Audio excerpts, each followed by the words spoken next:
Las escombreras constituidas de esa manera muchas veces causan perjuicios aguas abajo, como la turbidez de las aguas, y su recuperación es en general más cara que la construcción de una pila adecuada. Hay inclusive casos de escombreras constituidas al lado de una mina con formación intensa de surcos con erosión y riesgo de movimiento de masas a las propias operaciones mineras, ¿no? Tenemos que tener cuidado en su ubicación. Un botadero cerca de una mina subterránea ejerce presiones, en los cuales crea desestabilización, así como también en una mina de tajo abierto, ¿no? Las pilas de estériles controladas son otro concepto. En ellas el material va siendo dispuesto de forma ordenada de abajo hacia arriba, con franjas intermedias drenantes y taludes de inclinación adecuados que puedan permitir la revegetación y de esta forma reducir los riesgos de erosión y de la ruptura de la pila.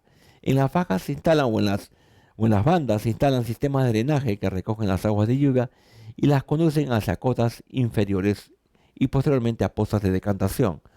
En algunas minas, estas aguas que son decantadas son enviadas hacia una planta de tratamiento, dependiendo si tienen contenido ácido. Si no lo tienen, son enviadas hacia una planta concentradora o a un lugar donde se requiera agua. Acá vemos una sección esquemática de una pila de estériles que ha sido remediada, por ejemplo.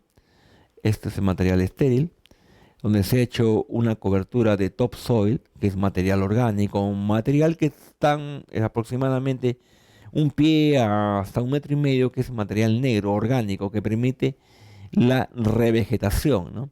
Como en este caso, vamos a hacer ahí está el corte, vemos que está la cobertura de topsoil o de suelo, con las lluvias, con las lluvias se ve que hay una pequeña percolación de agua, hay evaporación, se colocan plantas, que estas plantas con una raíz que tiene que ser profunda para poder anclar esta capa de topsoil hacia la zona. Y si este ángulo es muy elevado, este anclaje de la vegetación hace que se eviten los desplazamientos o los movimientos por falla circular. Operación en botaderos. Básicamente la descarga se realiza en las cercanías del borde del botadero, teniendo en cuenta que debe existir una distancia prudente para evitar accidentes durante y después de la operación. Para ello no basta con la operación solitaria y cuidadosa del operador del camión que descargará, sino que se requiere la operación conjunta de otros equipos de apoyo como los bulldozers y los welldozers. Para diferenciarlos bien, los bulldozers son aquellos tractores que son a cadenas y los welldozers también son tractores, pero que son con llantas. Obviamente la capacidad de empuje de un bulldozer es mucho mayor que un bulldozer, los cuales procederán a realizar su acomodamiento y a la construcción de la cuneta de seguridad una vez descargado el material. Acá, por ejemplo, tenemos una descarga en botadero, como llega un camión. En este caso es sobre el botadero. Acá está el borde, llega el tractor o el bulldozer y comienza a empujar el material y le va dando esta berma, ¿no? Como un punto de seguridad. En otra alternativa vemos que el material es directamente lanzado al talud. En este caso es antes descargado sobre el botadero, no en el talud. Bien cómo se apila, llega a este punto, llega a la descarga, llega a este punto, viene el bulldozer, lo empuja y siempre manteniendo esa berma por medida de seguridad. Estos tipos de diseños se hacen en una primera etapa, cuando todavía estamos quizás en un primer banco. Son con bancos superiores. El material se deja directamente en el talud del botadero. Mantenimiento de botaderos. Para evitar la situación descrita anteriormente, debemos atacar el punto crítico del asunto, la compactación, ya que así podemos lograr que nuestro material suelto llegue a ser lo más parecido posible a un material compactado, consiguiendo una mejor estabilidad global. La compactación se puede realizar de distintas maneras en función de los recursos con que se disponga, pero generalmente se recurre al apoyo de los equipos como los bulldozer y welldozers antes mencionados, no siendo muy común observar rodillos o compactadores en estos sectores, aunque la presencia de estos sería de gran utilidad. Por ejemplo, si hablamos en minería subterránea, donde los botaderos son pequeños, básicamente, entonces con un tractor o un weldozer es suficiente. Y cuando es, por ejemplo, a tajo abierto, con el mismo peso de los camiones, que pueden ser de 50 hasta 250 toneladas de capacidad, más el peso del mismo camión, hacen que sirvan como compactadores. Y cada vez que pasan, ya estarán compactando, en lo cual sería iluso usar un compactador. Motonivelador ocasionalmente para ellos, pero para ellos se usan los welldozers, que les dan esa facilidad, ¿no? que puede usarse como tractor empujador y a la vez poder nivelar ciertos lugares. Debemos tomar en cuenta que la densidad con que llegue y se deposite el material, en este caso un ejemplo es de 0,92 toneladas metros cúbicos, para una densidad in situ de 2,7 toneladas por metro cúbico. Una buena compactación o mantención de un botadero tendría que permitir alcanzar densidades cercanas al de in situ, o sea, de 2 a 2,1 toneladas metros cúbicos. Es decir, un incremento del 9% respecto a la densidad con que llega al depósito, que es a un 78% del valor de la densidad in situ. Debemos notar que esto depende de la granulometría, el grado de esponjamiento con el cual llega el material a los botaderos y obviamente de la calidad de la mantención del depósito.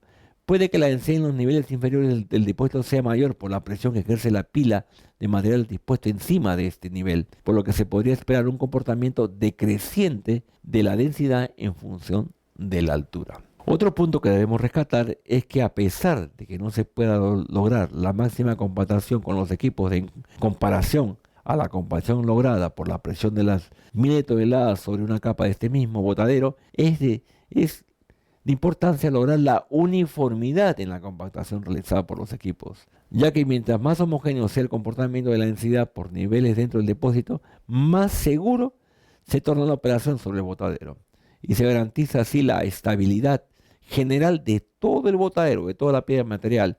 Y si existiesen discontinuidades dentro del depósito, como unos fallamientos, lo más probable es que si ocurriese una falla o un problema, este sería el punto por donde se manifestaría dicha situación, independientemente de que sea o no la causa de ello. Por ejemplo, si un sector se encuentra mal compactado y ocurre un evento sísmico de proporciones, lo más probable es que sí hay algún tipo de colapso o daño en la pila de material. Este daño tendría relación al sector antes mencionado, sin ser este el causante del evento sísmico.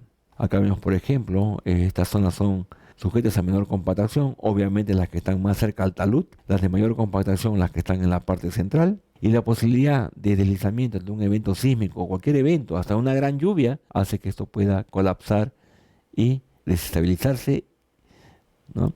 Toda esta zona. En algunos casos, nosotros podemos tener muchas alternativas de control para ver si hay un posible deslizamiento. Vamos a ver más adelante que podemos usar métodos de medición, control topográfico, cables, y nos indican la velocidad de desplazamiento, si es que hubiese, y el vector de dirección. Eso es muy empleado en botaderos. Es una medida de control y nos permite, conjuntamente con el área sísmica, determinar qué ángulo debe tener esto. Porque en algunos casos, cuando la pila no es muy alta, el ángulo de reposo del material es más que suficiente. Tengan siempre la precaución si en estos botaderos estamos echando arcilla. Porque si echamos arcilla, recuerden ustedes que la arcilla es un material higroscópico. ¿Qué es higroscópico? Que tiene la capacidad de retener agua. Y si cuando llueve captura a esta arcilla el agua, obviamente peso del material más agua, más peso. Al haber más peso, se puede ocurrir un asentamiento de la zona. Obvio también por el hecho de ser arcilla, que lo hace como un espejo. Dentro de los efectos que produce la presencia de un gran volumen de material en un lugar, donde antes este no existía, está el efecto de la presión sobre el terreno. Es por ello que dentro de las consideraciones para la selección de un lugar para la disposición de este material, se debe incluir un estudio detallado de las condiciones del sector, para definir así el terreno, si el terreno será capaz de soportar sin problemas la disposición del estéril. Acá vemos el gráfico, vemos un punto de descarga y vemos los problemas de homogeneidad. No todo es homogéneo, no todo lo que está cerca al talud es menos homogéneo y menos compactado. O de repente no solamente por la homogeneidad, por el tipo de material que está vertiéndose en este botadero, y con lo cual se produce una curva de falla, ¿no? Esto nos dan los estudios de una posible de curva de falla. Es importante destacar que ha habido casos en que al encontrarse botaderos muy cercanos a la explotación de la mina, se han detectado algunas anomalías en el tajo o las áreas de operación de las minas subterráneas, producto de la presión ejercida por los depósitos de estéril. ¿No? Acá están los botaderos, y esta es una mina subterránea, tal como mencionamos anteriormente. Al haber presiones adicionales a la presión propia de la altura de la roca, que esta presión en este sentido, puede ocasionar desestabilizaciones en las áreas de trabajo. El material estéril extraído de la mina debe ser dispuesto en lugares específicos y adecuados para este fin, por lo que tendremos que definir las características de estos lugares. Un buen lugar para un botadero lo constituirá el sector que cumpla con que cumpla de mejor manera todas las exigencias para su habilitación, tanto técnicas como económicas, de las cuales podemos mencionar las siguientes.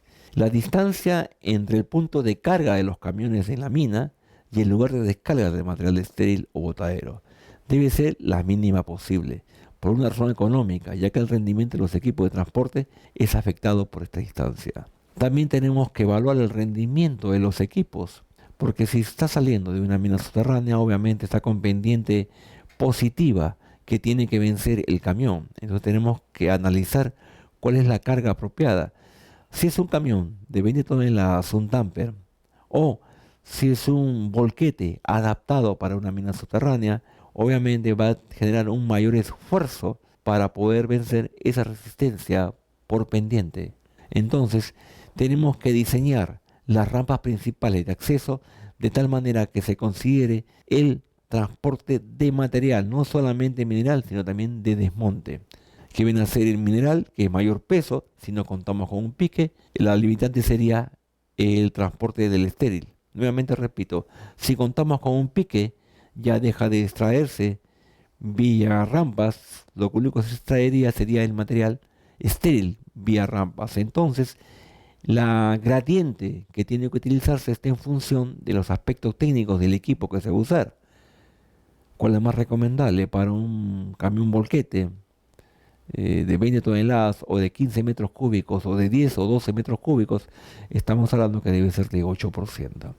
Que algunas veces se contradice con el diseño para una rampa. Generalmente para minas subterráneas lo hacen por encima del 10%, del 10 al 13%, porque los equipos para minas subterráneos son diseñados para vencer esa inclinación. Pero como dije hace un momento, la alternativa de usar volquetes hace que nosotros reevaluemos ese diseño. Acá vemos una gráfica de diseño de botaderos, justamente con una distancia 1, una distancia 2, y todo está en función de las toneladas hora de transporte, ¿no? El lugar donde se depositarán los escombros o estéril debe ser geológica y geomecánicamente apto para ello, ya que la gran cantidad de material a depositar puede generar siniestros geomecánicos en el sector mismo, como hundimientos, o en sectores aledaños, distribución de esfuerzos.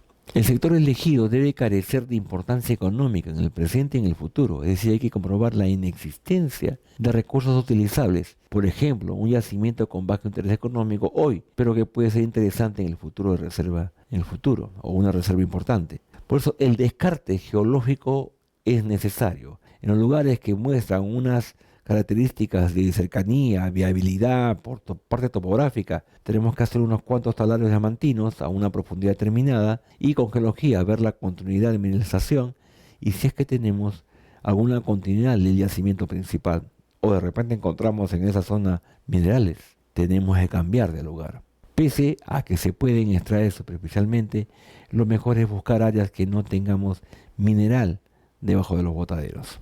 Los colapsos en las caras de material de compacto, como en el caso de los bancos construidos en roca, se producen en función de las estructuras presentes y por lo general son predecibles, ya que la mayor parte de las veces dichas estructuras son debidamente mapeadas y tienen algún grado de presencia en la superficie, por lo que se pueden estimar, prevenir y controlar la ocurrencia de un evento de inestabilidad. Acá vemos en las ilustraciones que una en este caso es una cuña que se puede terminar porque en la parte superior tenemos ciertas rajaduras, y acá en la parte y esto hace de que haya un desplazamiento de esta cuña.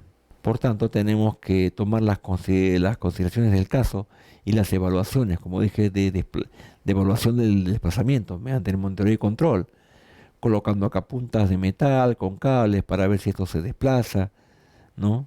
En cualquier eje, pero controlar y monitorear. Eso lo veremos más adelante. Colapso en los bordes del botadero. Para el caso de los depósitos de material no compacto o suelto, se pueden apreciar ciertos indicios de inestabilidad en la superficie, pero lamentablemente no siempre se puede determinar el volumen afectado por dicha inestabilidad, debido a que la cara por la cual se deslizaría el material inestable no es recta, sino curva, como vemos en la ilustración, ¿no? En algunas ocasiones puede apreciarse en el talud algún indicio de inestabilidad y de ese modo estimar la curva de deslizamiento e incluso evitarlo con algún tipo de acción. Este indicio por lo general luce como un levantamiento de la superficie en el talud, ¿no? Como en este caso, como muestra el ejemplo. Normas para optimizar la estabilidad. En este caso, lo aconsejable sería retirar la vegetación y recuperar los suelos del lugar del asentamiento. La descomposición de la vegetación al cabo del tiempo y la existencia de una capa de suelo constituyen una zona de rotura probable por la resistencia al corte que presentan. En caso de no ser retirados, estos materiales superficiales se recomienda proceder por su compactación.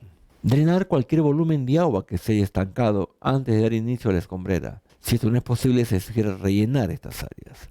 Captar y evacuar los acuíferos en áreas de surgencia, ojos de agua, con el propósito de evitar el efecto de las presiones intersticiales del agua en las escombreras y de conservar las fuentes y manantiales. Si la surgencia es puntual, la captación del acuífero se hace mediante una arqueta construida sobre el terreno explanado. Desde la arqueta se sacará la tubería, la cual se irá prolongando por acoples continuos, en la medida en que se vayan depositando los estériles. La arqueta se refiere a hacer una pose captación, ¿no? Cuando las urgencias son extensas, o sea, las ramificaciones de los ojos de agua son más grandes, debe disponerse de una red de zanjas o tubos drenantes conectadas a unos colectores. Construir un canal perimetral situado a unos metros de la base de la escombrera para evitar el estancamiento del agua y la socovación del pie del talud por la acción erosiva de esta. Asimismo, ese canal perimetral puede hacerse si en caso no es central el depósito, si es una ladera de un cerro, perimetral en la parte alta, para evitar que todas las aguas provenientes de las lluvias o alguna surgencia o ojo de agua baje y llegue hasta la zona de la escombrera. Entonces los canales perimetrales me permiten desviar ese flujo de agua que existe en la zona. Hacer las obras de desvío y canalización de estas aguas de escorrentía superficial.